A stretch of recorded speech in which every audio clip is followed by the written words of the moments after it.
नमस्कार, स्वागत है आप सभी का उत्तराखंड एक्सप्रेस में। तो कोरोना से जुड़ी खबरें हम आपको दिखाएंगे, लेकिन जो खबर हम आपको दिखाने जा रहे हैं उससे ये अंदाजा होता है कि राज्य में अधिकारी किस तरह से मुख्यमंत्री और मंत्रियों को बगैर किसी बात की जानकारी दिए बड़े फैसले लेते हैं। तो आज की बड़ी खबर यही है, समाज कल्याण विभाग में बहुचर्चित छात्रवृत्ति घोटाले के मुख्य आरोपी गीताराम नौटियाल की ज्वाइंट डायरेक्टर पद से तत्काल बहाली को रद्द कर दिया गया है। न्यूज 18 पर हमने कल ही खबर दिखाई थी कि किस तरह से जो आरोपी हैं उनको फिर से बहाल कर दिया गया। तो उस खबर के बाद मानो उत्तराखंड में हड़कंप मच गया और तुरंत इस बहाली को रद्द कर दिया गया। तो जमानत पर चल रहे गीताराम नौटियाल को 18 मई को चुपचाप पिछले दरवाजे से ज्वाइंट डायरेक्टर के पद पर बहाल कर दिया गया था। लेकिन इससे भी ज्यादा जो हैरानी की बात थी कि वो ये कि अधिकारियों ने इस बहाली के लिए ना तो विभागीय मंत्री से कोई पूछताछ किया, बातचीत की, कोई सलाह मशवरा किया, ना ही मुख्यमंत्री को इसकी जानकारी दी। इसके बाद जब आपके अपने चैनल न्यूज 18 ने इस खबर को दिखाया और जब मंत्री और मुख्यमंत्री ने न्यूज 18 पर इस खबर को देखा तो उसके बाद तो वाकई में हड़कंप मच गया। समाज कल्याण मंत्री यशपाल आर्य ने इसका संज्ञान लिया और खुद मुख्यमंत्री त्रिवेंद्र सिंह रावत ने भी अधिकारियों की इस मनमानी पर कड़ी नाराजगी जाहिर की। नतीजा कुल मिलाकर अब यह है कि नौटियाल की बहाली का आदेश करने वाले सचिव एल फेनई को 5वें दिन अपने आदेश वापस लेना पड़ा है। आज गीताराम नौटियाल की बहाली को तत्काल रद्द कर दिया गया है।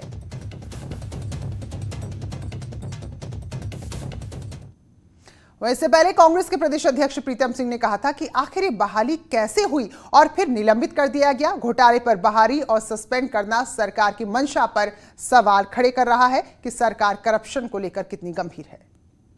समाज कल्याण विभाग में सरकार ने कहा कि 500 करोड़ का जो है घोटाला है। कई घोटालेबाजों को सरकार ने जेल भेज दिया और जब सरकार की खुद के लोगों की बारी आई तो बैकफुट पे आ गए।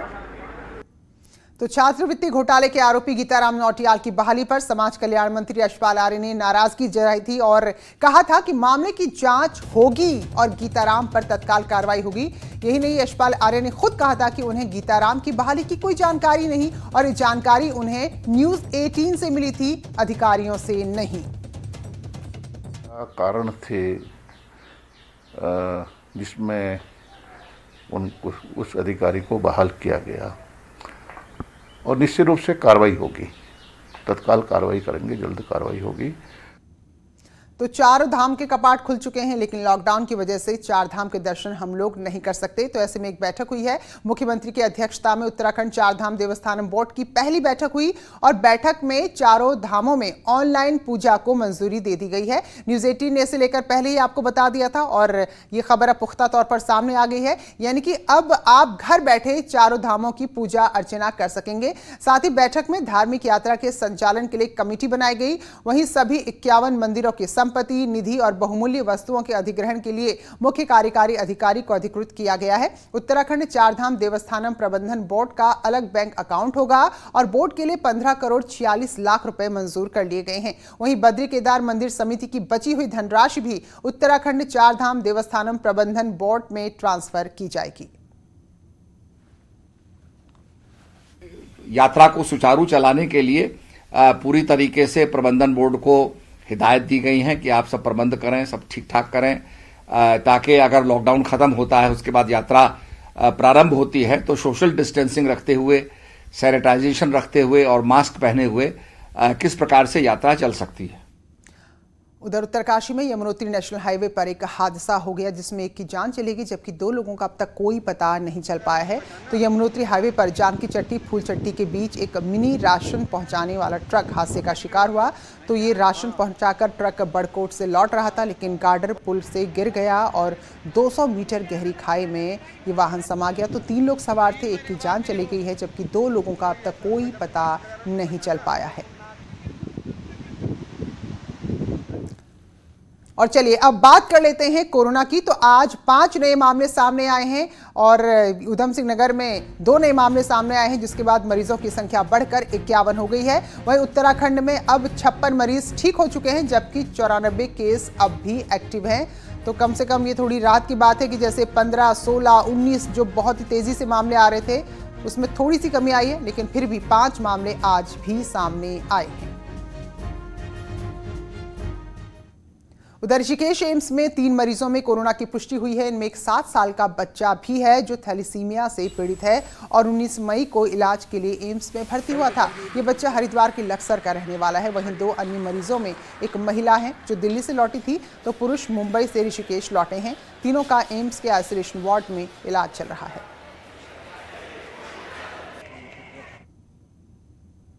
तो उत्तराखंड में लगातार कोरोना के मामले बढ़ रहे हैं और लॉकडाउन को 2 महीने पूरे हो चुके हैं, लेकिन इसी बीच अब महत्वपूर्ण स्वास्थ्य विभाग की जिम्मेदारी सेक्रेटरी अमित नेगी को सौंपी गई है। अमित नेगी का कहना है कि मौजूदा वक्त में, मौजूदा हालात में कोरोना संक्रमण को फैलने से रोकना बहुत बड़ी चुनौती है। वहीं भविष्य की बात करें तो जमीनी स्तर पर हालात में सुधार और विभाग जो अपनी पूरी तरीके से कोशिश कर सकता है वो प्रयास करता रहेगा।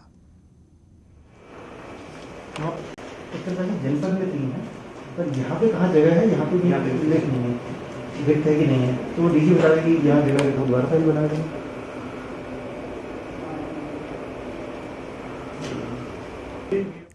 टिहरी का एक परिवार लॉकडाउन के बीच पंजाब के लुधियाना में फंसा हुआ है। घनसाली का ये परिवार है जो अब मकान मालिक के किराए की मांग को पूरा नहीं कर पा रहा है। लॉकडाउन की वजह से नौकरी जा चुकी है, पैसे नहीं हैं, तो अब ये लोग सोशल मीडिया के जरिए मदद की गुहार लगा रहे हैं। होटल बंद हो गए, हमारे बच्चे छोटे छोटे हैं, हम यहाँ बहुत परेशान हैं भाई। 3 महीने हो गए, कोई ना राशन ना पानी ना कुछ है। मकान का कमरे का किराया ना कुछ किराया। मकान मालिक कह रहे किराया दो, ये करो सो करो, हम कहाँ से देंगे। ठीक है, होटल में नौकरी करते थे, होटल बंद हो गए। हमारे बच्चे छोटे छोटे हैं, भूखे सो गए, यहाँ पे भूखे सोए हुए हैं। ठीक है, हमारा सिलेंडर खा लिएगा, इधर राशन पानी कुछ नहीं है। ठीक है, हम लुधियाना से बोल रहे हैं, ना कोई गाड़ी की व्यवस्था, ना घराने की व्यवस्था, ना कुछ, ना राशन पानी कुछ। यहाँ की सरकार हमारी सुनती है नहीं।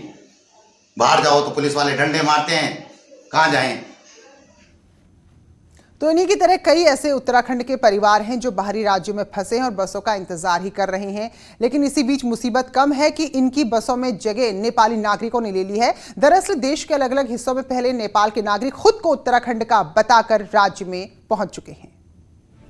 बनबसा, टनकपुर, खटीमा में ऐसे सैकड़ों नेपाली अन्य राज्यों से पहुंचे हैं जो खुद को उत्तराखंड का बताकर उत्तराखंड की बसों में सवार होकर यहां पहुंच गए। आप भी देखिए कैसे ये नेपाली नागरिक खुद को उत्तराखंडी, वो भी चंपावत जिले का बताकर बसों में सवार होकर बनबसा तक पहुंच गए। यकीन ना हो तो भीड़ की तस्वीरों को गौर से देखिए। ये भारतीय प्रवासियों की भीड़ नहीं, बल्कि 800 से ज्यादा वो नेपाली नागरिक हैं जो खुद को भारतीय बताकर बनबसा पहुंचे। बनबसा के लिए मना कर रहे थे, इसी चक्कर में हमने ये चंपावत जिला बता के इसलिए आए हैं जी। वहाँ बहुत परेशानी थी हमारे को, इस चक्कर में आए हैं। लोग आए, हम आए हैं जी सारे, ये भी है, ये जो बैठे हैं 50-55 आदमी हैं जी। हामीले इन्डियामा भएर पनि नेपाली हौँ भन्न सकेका छैनौँ, तर पनि नेपाली हौँ भनेपछि इन्डियाले नेपालतिर लाउन पठाउन लागेका छैन। अब मसला पड़ोसी देश, वो भी मित्र राष्ट्र का है, तो मजबूर पुलिस भी बनबसा पहुंचे इन 800 से ज्यादा जबरदस्ती के नेपाली मेहमानों की रहने खाने की व्यवस्था कर रही है। इन नेपालियों की व्यवस्था करना हमारी जिम्मेदारी है और इसके लिए हम इनको जगह जगह स्कूलों में टिका रहे हैं और उनके खाने पीने की व्यवस्था करा रहे हैं। असल में सबसे बड़ी गलती उन राज्यों की है जो बिना चेकिंग के नेपाली नागरिकों को उत्तराखंड भेज रहे हैं और उत्तराखंड के असल प्रवासी अब भी दर दर भटकने को मजबूर हैं। जो सरकार द्वारा बसें लगाई गई है उसमें उत्तराखंड के लोग आने चाहिए, लेकिन इसमें उत्तराखंड के प्रवासियों के नाम से नेपाल के लोग जो आ रहे हैं ये गलत है। पहला तो दूसरे राज्यों ने नेपाली नागरिकों को सीधे उत्तराखंड भेज दिया बिना चेकिंग के, और ऊपर से नेपाल सरकार इन्हें लेने को तैयार नहीं है। ऐसे में बनबसा, खटीमा और टनकपुर में ये प्रवासी नेपाली बड़े संकट की वजह भी बन सकते हैं। कमलेश भट्ट, न्यूज़ 18, चंपावत। तो आने वाले दिनों में अभी चुनौती और बढ़ने वाली है, क्योंकि अनुमान है कि 5 लाख लोग वापस लौटेंगे और ये अनुमान सरकार की तरफ से लगाया गया है। मंत्री मदन कौशिक का कहना है कि रजिस्ट्रेशन के अलावा भी कई लोग ऐसे हैं जो अपनी गाड़ियों से बगैर रजिस्ट्रेशन के भी वापस लौट सकते हैं। वह इंस्टीट्यूशनल क्वारंटीन को लेकर कहा कि राज्य में व्यवस्था पूरी है, जबकि कांग्रेस कह रही है कि सरकार अब तक कोरोना के हालात को समझ ही नहीं पाई और उससे निपटने में पूरी तरह नाकाम है। क्वारंटीन सेंटर को लेके क्वारंटीन सेंटर इसलिए व्यवस्था है कि इनमें से हम होम क्वारंटाइन करेंगे। तो इसलिए कोई प्रॉब्लम नहीं आएगी। अधिकतर जाएंगे, अपने घरों में भी जाएंगे। जिनमें सिम्टम्स हैं उन्हीं को केवल हम रखेंगे, जो होम क्वारंटाइन जो सामूहिक रूप से रखेंगे। तो अभी तो मेरे ख्याल से 1 लाख भी पूरे नहीं आए हैं। तो जब इतने लोगों की व्यवस्था सरकार नहीं कर पा रही है, तो अगर 5 लाख आएंगे तो सरकार की व्यवस्था निश्चित रूप से नाकाफी है। और खबर उत्तरकाशी से है, जहां क्वारंटीन नियमों का उल्लंघन करने पर बड़ी कार्रवाई हुई है। जिले के 14 लोगों के खिलाफ मुकदमा दर्ज किया गया है। क्वारंटीन नियम तोड़ने पर इनके खिलाफ आईपीसी और आपदा प्रबंधन एक्ट के तहत कार्रवाई की गई है।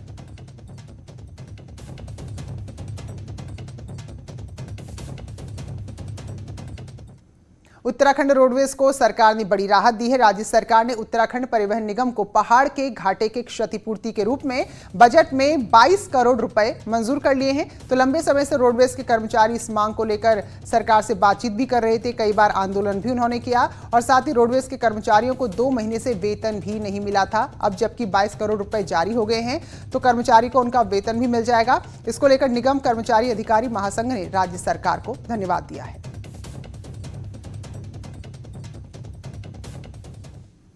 वहीं राज्य में पब्लिक ट्रांसपोर्ट चलाने के लिए राज्य सरकार ने अनुमति दे दी है। हालांकि इसके लिए कुछ ऐसे नियम है, कुछ गाइडलाइंस है जिनका पालन करना ही होगा। तो ऐसे में रोडवेज कर्मचारियों ने रोडवेज बस चलाने की भी मांग की है। कर्मचारियों का कहना है कि अंतर जनपदीय रोडवेज बस का संचालन किया जा सकता है, लेकिन अगर 50% यात्री बिठाने का ही फैसला होगा तो फिर इससे जो नुकसान होगा उसकी भरपाई सरकार को करनी पड़ेगी। वहीं परिवहन मंत्री यशपाल आर्य ने कहा कि राज्य सरकार इस पर विचार कर रही है कि बसों को अनुमति दी जाए या नहीं। तो साथ ही राज्य से बाहर भी रोडवेज की बसें चलाने को लेकर कैबिनेट में विचार किया जाएगा। हमारे साथ सबसे बड़ी दिक्कत यह है कि यदि परमिशन हो जाती है तो सोशल डिस्टेंसिंग का सबसे बड़ा मामला है। हम 50% भी अगर गाड़ी चलाते हैं तो हमारी गाड़ी का तेल के पैसा भी हमको उपलब्ध नहीं हो पाएगा। तो सरकार हमारी मदद करे इसमें, परिवहन निगम की। जी बसों के संचालन के मामले में आपने प्रश्न किया है। सरकार गंभीरता से इस पर विचार कर रही है और निश्चित रूप से यह विषय कैबिनेट में आएगा। टिहरी जिले की बात करें तो लगातार कोरोना के मरीज बढ़ते जा रहे हैं। स्वास्थ्य विभाग अलर्ट मोड पर है। अब सैंपलिंग बढ़ाने का काम भी तेज हो गया है।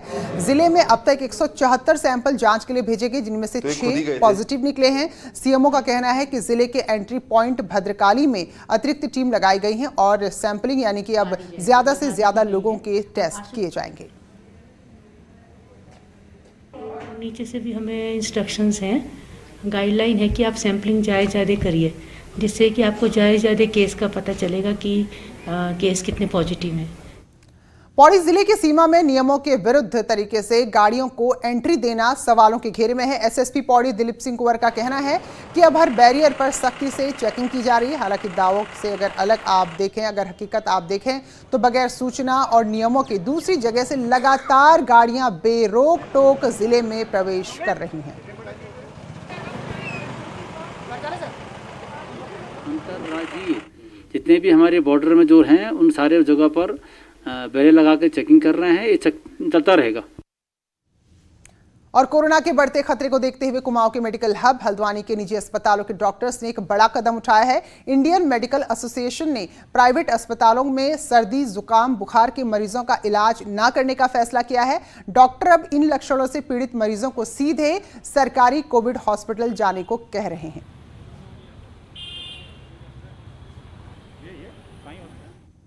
तो फिलहाल इंडियन मेडिकल एसोसिएशन के स्टेट यूनिट ने भी इसका समर्थन किया है। सेक्रेटरी डीडी चौधरी का कहना है कि डीजी हेल्थ को इस मामले में सभी सीएमओ को पत्र जारी करना चाहिए कि क्या नियम है। वहीं डीजी हेल्थ अमिता उप्रेती का कहना है कि कोविड के हालात में सभी को सहयोग देना चाहिए और आम जनता को कम से कम परेशानी हो ऐसे कदम उठाने चाहिए।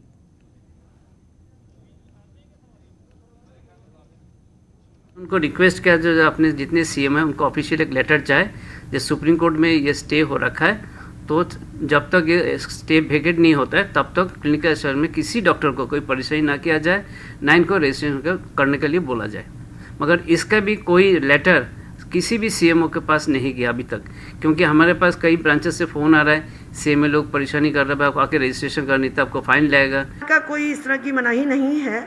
वो लोग सभी तरह के पेशेंट्स को देखने के वो हैं। गवर्नमेंट ने इस तरह से कुछ भी नहीं, इस तरह के आदेश कोई पारित करे हैं। और वो अपना एक फ्लू कॉर्नर बनाते हुए फ्लू के पेशेंट्स को देख सकते हैं और किसी प्रकार की उनको भी घबराने की ज़रूरत नहीं है। तो कोरोना के संकट में बीजेपी दावा कर रही कि उसने मोदी किचन, मोदी टिफिन के जरिए हर गली, हर मोहल्ले में लोगों तक भोजन पहुंचाया, करीब 26 लाख लोगों को मदद दी है। और अब पार्टी अपना ध्यान उन लोगों पर केंद्रित कर रही है जो राज्य से बाहर हैं और अपने अपने घरों को लौट रहे हैं। पार्टी प्रवक्ता मुन्ना सिंह चौहान ने कहा कि चुनाव को देखते हुए परोक्ष रूप से हम लोग ऐसी ही तैयारी करते हैं। चूंकि चुनाव को भी अब लगभग 1.5 साल ही बचा है, तो परोक्ष रूप से ये सब चीज़ों की हम लोग राजनीतिक तैयारी भी इसी रूप में करते हैं।